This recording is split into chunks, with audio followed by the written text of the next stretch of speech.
All right, let's tie a high-low rig for sea bass. So we're gonna scale things up from the porgy rig. And there's a lot of variables here. What I'm hoping to show you is one where we can kind of swap out stuff. I could do a hand-tied teaser like this and load this on one of the dropper loops for the high-low. And I'm going to. I like, honestly, all my rigs just have this now. But I started off doing this, mimicking what other people were doing with these little squid imitations. It's about 3.5, 4 inch, little rubber squid with the tip top cut off, so that you have this one, the tip hasn't been cut off. So yeah, so you gotta be careful. You cut too much off, and you cut too little, and you don't get to see the hole that you're gonna put the line through. All right, so you shave a little bit off, and then if you shave too much off, then then yeah, oh, right there. So I'm stopping right about there. There's the hole. That's good enough. If you got to take too much off, then you will have an issue where the hole will be so big that it will easily slide down and over your bait holder hook. So that's what I'm pulling out here. For this size rig, it's all about pairing things up. I don't want to catch porgies on this. I want the hooks to be a little bit larger. So now I'm bumping up to a 3/0 Gamakatsu bait holder hook. Here's the thing. It doesn't have to be this. It could be eagle claw, it could be mustad. Just look for a bait holder hook that has little barbs on it. And we're looking for a 3/0 size, okay? And it's got to be stainless steel, 3/0.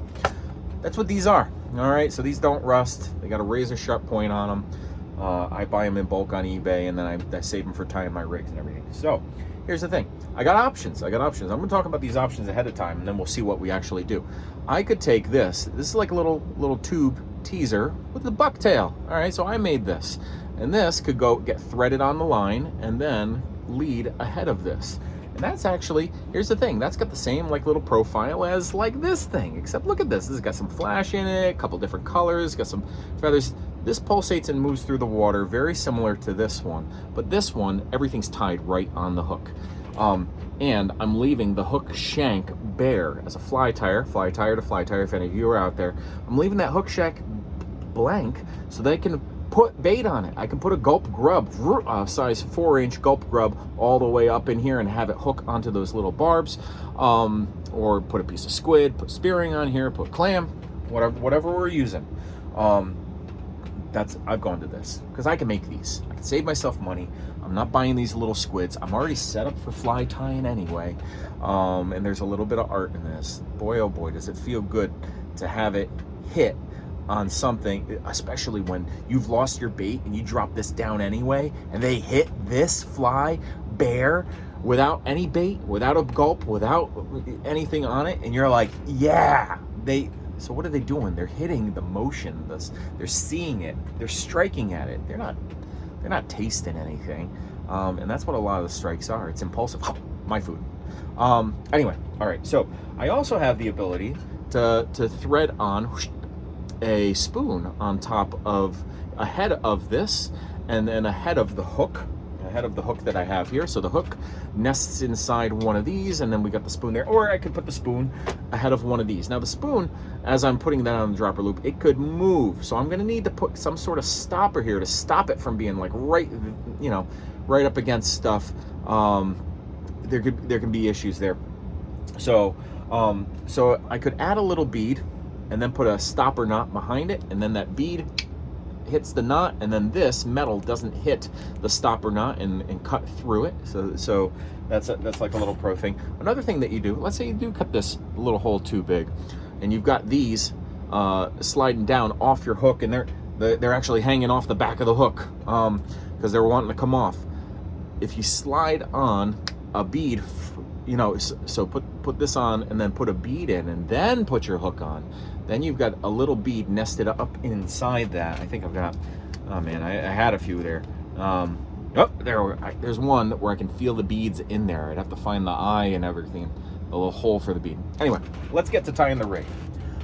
Kicking things up to a 3/0 size hook. I'm also kicking up the durability from somewhere around 15, 20 pound test to 30 pound test. Monofilament, cheap stuff. All right, I'm not even going name brand with this, but what am I going to do? I'm going to pull off about 6 feet. I'm 6 foot tall, so if I do an arm's length and then a little bit more, I know that I've got a good amount to work with. Do I want my rig to be 6 feet long? No. My goal is to have a rig that's just about 3-4 feet long or so, somewhere in that range. That way that when people are reeling and they reel the top of the rig right up to the eye, they can just lift the rest of the rig up and out with the fish in it into the boat or to the net. Now, again, you saw maybe in the porgy video, I'm going to do this in every one of them. Coming off the spool, monofilament, nylon monofilament has a memory. Take your hand and run it down the line. Pressure, heat. I can feel it between my fingers. Not so hot that I'm getting burned by it. But look at that. Look at how that lays flat now versus what it does on the other end. Now I'm going to do the same to the other side. This is going to make it so much easier to tie knots with and to pull it out of a little Ziploc bag. A lot of these I end up bagging them up in like little snack bags with everything coiled up. Maybe in this video I should end by doing that. All right, so the end of it, I start at the end. That will get at the end of my braid. I have an angler clip, and the angler clip will hook onto a barrel swivel, and there's only 3 knots that you need to know for this one.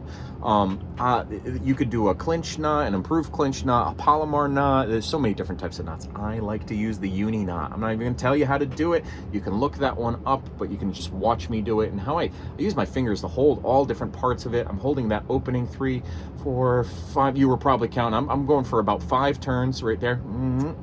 And I'm gonna pull the tag end first to shorten up that knot, and then this part I'm gonna lubricate.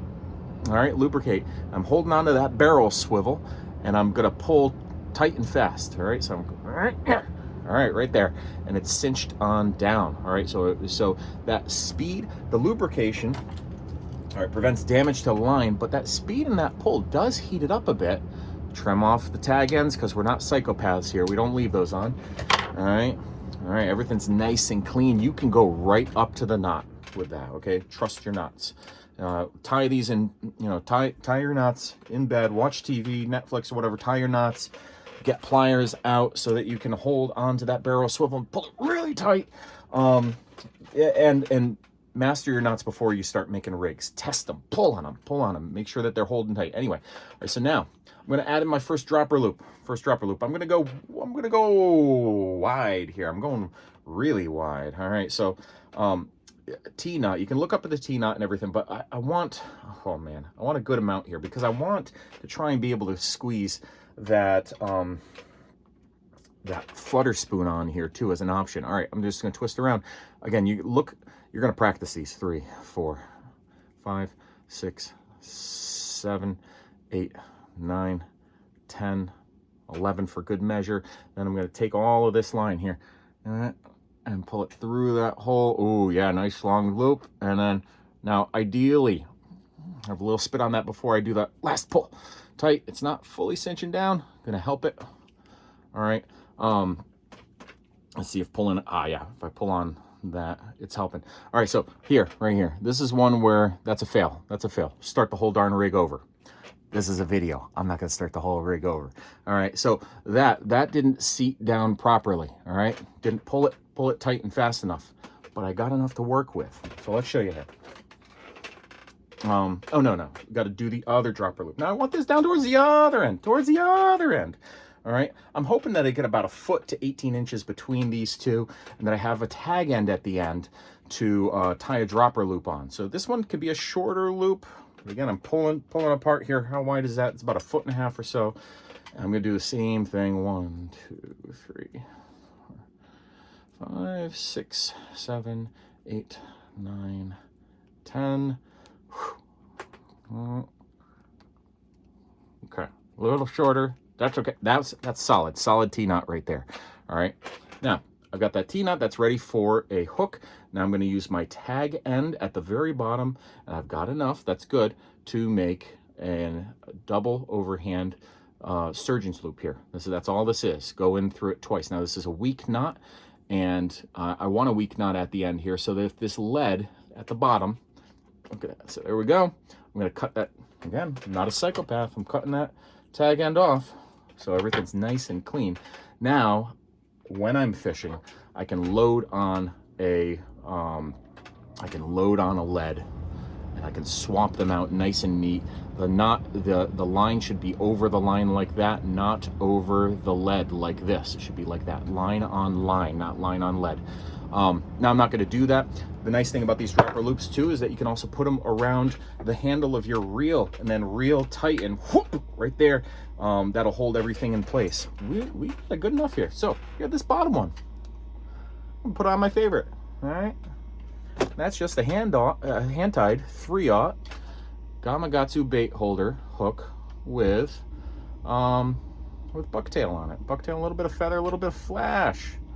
All right, same thing with this. As I loop that through and pull it up and over, I want the line to sit line on line. Pull that tight. Okay, now I am able, this one kind of wants to go on the head. I'm not going to fight with that. So there we go. I'd have my lead here. I'd have my dropper that'd be swimming along on the bottom, right next to the rocks. Yum, yum, yum. They're going to eat that one. 75% of the time, they're going to take that one. But here's the thing. This one is a little higher. Look, I did a good job compared to the porgy rig. This is about 16 inches apart. Okay. This top dropper is a little longer. It gives me the affordability to work in a little spoon. Do I have to? No. I could just take, and I could just bare hook it. Just go through the eye of one of these hooks, load on a hook, bam, bait it, done.